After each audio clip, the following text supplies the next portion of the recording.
Hey there, lovely people. Welcome back to another Writing Tip Tuesday. I'm Sammy, and I'm a writer who likes to help other writers become better writers. If you know anything about me, you know that my favorite story of all time is Avatar: The Last Airbender. And if you know me, you know that I love Zuko so much. I am transforming my love for Zuko into content because there is something about Zuko that makes him really interesting. And it's not the scar on the side of his face, it's his redemption arc. So I want to go through everything that I have learned about redemption arcs and how we can mimic the redemption arc that made Zuko what he is, and how we can use a redemption arc in our stories to create powerful characters like that. So to start, what is a redemption arc? So a redemption arc is when a character is set up from the get-go of the story to be a bad person. They make bad choices, they choose evil, they do all of these things that are against the good of the story. But that character is set up with an internal conflict that leads them to learn that their ways are bad and that they need to make active changes and choices to become a better person, to align with their newfound values. What does every character who will have a redemption arc need? They need to have a weak point, something in their character that doesn't necessarily flow perfectly with their evil perspective. This weak point can be a long-held belief, something long desired, or a value that they hold within them that doesn't align with their actions. This is the thing that holds them back from ever being 100% evil. Throughout their redemption arc, the character who is being redeemed needs to have a moment where they acknowledge that they have changed. They are admitting to no longer being the bad guy. And for the redemption arc to be completed, you need the good guys, or the positive characters, to also acknowledge that the character has been redeemed. They are no longer a bad guy. And I would like to point out that a redemption arc is more than just growing as a character. It's more than just learning a lesson and becoming somebody slightly different. It's not, oh, I didn't know that that thing was a rude thing to do, so now I'm gonna stop doing it. Now I've been redeemed. It's much more transformative than that, and it's something that will create a lot of conflict for that character. So there are two different types that I've found of redemption arc structures. The first one is the breaking point. This is when a character is bad the whole time, but they have that weak point that is holding them back from being that 100% totally evil person. And there comes a point in the story where the character faces an immense challenge, a great challenge that will likely result in a rapid, instantaneous decision to do the right thing, and usually results in a great sacrifice on their part. That sacrifice is often death, but it doesn't have to be. It depends on what your story needs. So what does a breaking point redemption arc require? There needs to be a positive character that directly taps in to your redeemable character's weak point. They need to have a direct line of connection with it. It also requires the breaking point, something that will present a trial so difficult that they will have to choose their new values over their long-held values, typically resulting in saving the positive character, though that's still not a requirement. That trial then leads to a major sacrifice. After that great sacrifice is made, or offered to be made, if your character is going to die but has not quite yet died, the positive character that was tapped into the weak point needs to acknowledge what the character did and why they did it. This solidifies their redemption and creates a feeling of conclusiveness with the reader or watcher. The example that I've seen used for this particular type of redemption arc is Darth Vader, because he sacrifices himself for Luke. Luke would then be the positive figure who is tapped into the weak point, and he is then the one to validate Darth Vader's sacrifice. The second kind of redemption arc is the slow growth redemption arc. My personal favorite, because it has a little bit more payoff in my opinion. Also, it's what my boy Zuko's redemption arc relates to the most. The slow growth redemption arc has significantly less drastic consequences than the breaking point one does. And it has more time to spend with the characters going through the struggle of fighting with their current self and their past self and their future self, and trying to figure out where those three people align and how they meet together and move from point to point. So what factors do slow growth redemption arcs have? Typically, they spend a lot of time with the character, and the reader or the viewer knows what their motivations are. They are well-explained intentions. The character is often sent on a journey that forces them to ask questions they wouldn't necessarily have asked outside of this journey. They would have been content to continue on their same way, but they are placed in an environment or presented with challenges that cause them to question who they were. They are then sent to a major test that breaks their worldview and changes how they perceive themselves and their place in the world. The character then, after that trial, will have a period of apology where they will be trying actively to change and build trust with the good characters. They will try to become the person who they should be and try to kick out the person that they once were. The final stage of a slow growth redemption arc is that they have to actively fight against something that they used to stand for. Whether that means protecting something that they would have destroyed or fighting the exact person who they were so desperate to become originally. So all redemption arcs are not exactly the same. They all have different motivations and they all have different starting points, but there are some examples of commonly used starting points for characters that have potential in being redeemed. The first one is the type of person who has absolutely no knowledge or interest in their wrongdoings being wrong. They have no interest in knowing how their actions affect other people. They think that they're doing the best thing ever and there is nothing that can stand in their way. The second one is someone who comprehends that they might not be doing the right thing, but they've got their priorities in the wrong order and they are prioritizing something that requires them or leads them on this more aggressive, evil path than what they naturally should do. They know that it's not quite fitting right with who they are, but because they are prioritizing this thing, they feel that they have to do it. The third one, which can be more relatable and more of a reward when they are redeemed, is someone who knows that they have a problem. They understand that they are not good. They're not doing the right thing. But for whatever reason, they feel like they have no ability to change who they are and that they just haven't had the ability to overcome their misgivings. A good way to think about transforming your character from their starting point to their redeemed self is through Hello Future Me's redemption arc trifecta. He's got a really great video on this and I would definitely recommend you go watch that after you finish this one because he goes into some different points than the ones that I am going through. Hello Future Me's trifecta starts with stakes on top and then the character's view of themselves and their view of the world on the bottom. At the start of your story, all of these things will be working together in harmony.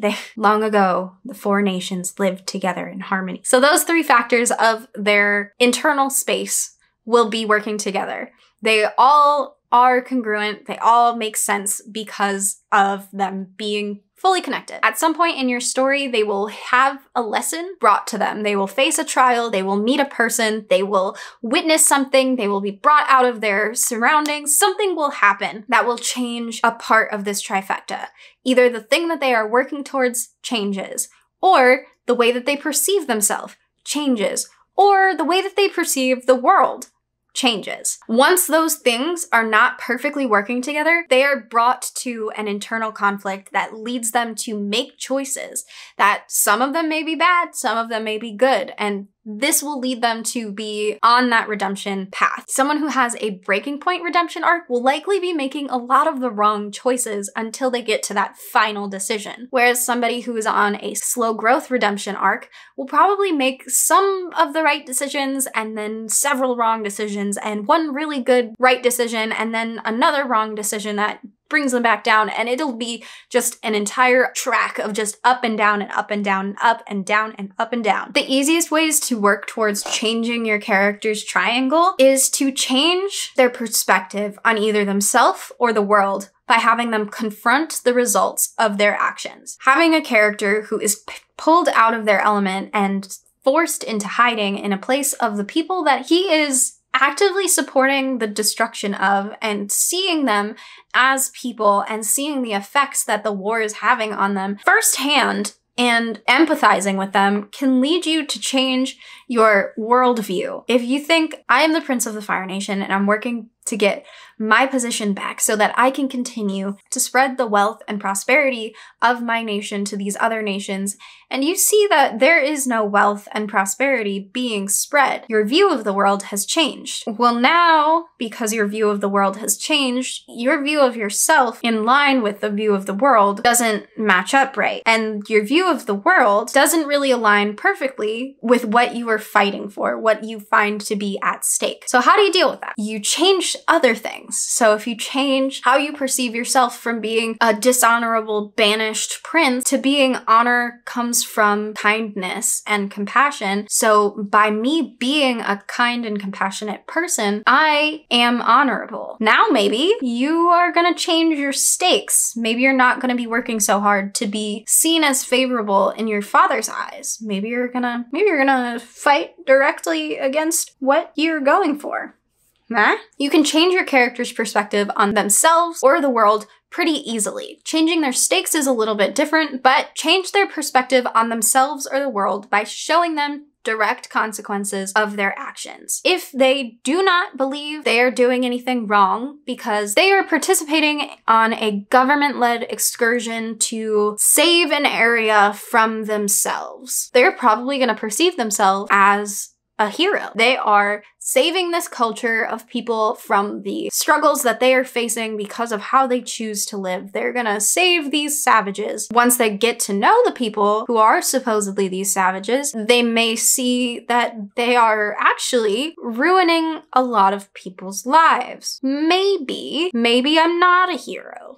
Maybe I'm the bad guy. I don't want to be the bad guy. Changing their perspective on themselves because of the results of their actions can change how they are looking at what's at stake and how they see themselves within the world. And witnessing those things change, one of them is going to have to give first, whether that's the stakes or worldview. So whether that's I'm not the hero, I want to be the hero, but I'm currently not the hero, what was at stake originally was probably something along the lines of, we are going to save these people from themselves. If he knows that that is not something that needs to be done, maybe his stakes will change from saving the people from themselves to saving the people from his people, which would then change his worldview, because if he came in thinking that his people were the good guys, he can't save them from his people if they're the good guys. So they're not the good guys anymore, and you've got a completely redeemed, totally opposite redemption arc trifecta. Or you can place the character in a totally different circumstance, either with a new person or placing them in a new place. The most common way for this to be done is by a redeemable character being introduced to a woman. That person then gives the character something else to work for. They want the love of this woman who is going to redeem them. So they change their stakes from whatever it was before the woman came into their life to keep this woman in their life. So then they start to change their self-perception, and their world perception may or may not change. So how do you write a redemption arc? You take all of this stuff and then you just do it, obviously. So you'll start by choosing what kind of redemption arc you want. Do you want a breaking point arc, or do you want a slow growth arc? Once you've chosen which one you want to go with, find your character's weak point. What is stopping them from being 100% evil? Why are they not there? How can you tap into that? Once you've established what their weak point is, start pushing into them. Start putting them in situations that strike at their weak point. Whether this is something that they have to make active decisions for and decide what their perspective actually is going to change to for a slow growth, or if it's something that's just going to beat them down until they finally hit that absolute challenge that they can't choose to do the wrong thing at for a breaking point character. Show their struggle. Show when they are trying to make decisions, when they have the option to do something good but don't, how they feel when they choose not to do what is congruent with them internally. Show them gradually making the right choices and what repercussions come from small choices in the right directions and what big consequences come from making the wrong decision. Show that. Show them struggling. Give them room to fail. The journey is way more interesting than the final point. So if there are ups and downs the entire way, your reader or your watcher is going to have a great time when they finally get to be fully redeemed. Then, after you've let them fail a whole bunch, give them the chance to be fully redeemed.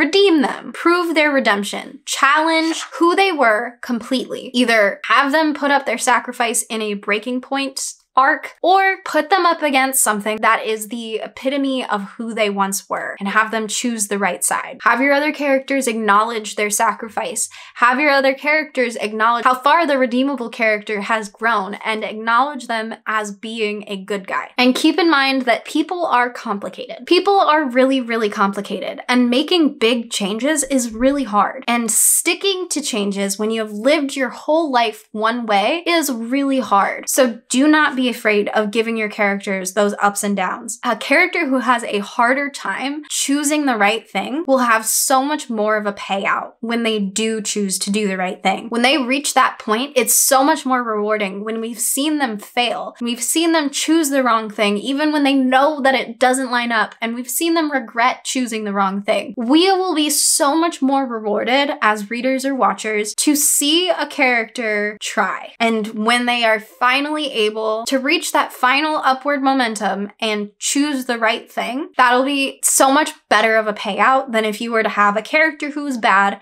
learned a lesson, and became good. That is all I have for you today. I hope to see you guys employing a redemption arc in your story if it is necessary. I think that they are really, really interesting. And while the only real example that I gave was Zuko, there are so many out there that are just as good, just because they are a redemption arc and they have a certain satisfaction to them. So let me know in the comments down below if you've ever written a redemption arc. Let me know who your favorite redeemable character is and what they're from, because I don't know every book or movie or TV show that's ever been created. And let's have a little chat. I am actually looking forward to it. If you don't want to miss any of my videos, hit that subscribe button and the notification bell next to it.